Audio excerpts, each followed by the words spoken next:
ইংরেজিতে কোনো বক্তব্য জিজ্ঞাসা করতে গেলে, কোনো বাক্য তৈরি করতে গেলে, জিজ্ঞাসা করতে গেলে আমরা একটা ওয়ার্ড ব্যবহার করি, সেটাকে বলে তোমরা কোনো ডব্লিউ ওয়ার্ডের নাম জানো? বলতে পারবে? বলো।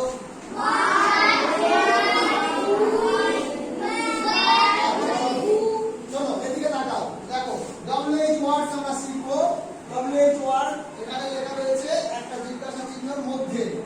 ডব্লিউ ওয়ার্ড হোয়াট, হোয়াট বানান ডব্লিউ হোয়াট মানে আচ্ছা। where W-H-E-R-E where, where মানে W-H-I-C-H which, which মানে কোনটা। W-H-Y, Y মানে Y মানে কেন, ঠিক আছে। আবার চলো W-H-O who, who মানে H-O-W how, মানে কেমন ভাবে, কিভাবে। W-H-E-N when মানে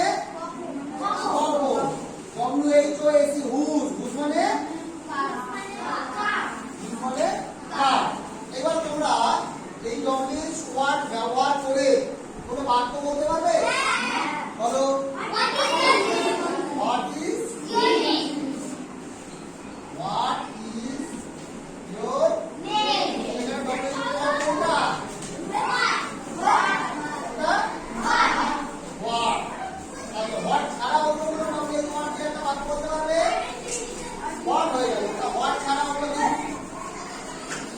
যদি এরকম বলি how, H-O-W, how old are you, how old are you মানে কি জানো? তোমার কত বছর বয়স। এই শেষে কিন্তু একটা জিজ্ঞাসা চিহ্ন দিচ্ছি তো। এই জিজ্ঞাসা চিহ্ন সবসময় ডব্লিউ ওয়ার্ড বসানো কোনো প্রশ্ন বোঝালে তোমার কাছ থেকে দিতে হবে। বুঝতে পারছো? আর কারো কোনো প্রশ্ন আছে ডব্লিউ ওয়ার্ড সম্পর্কে? তাই তো?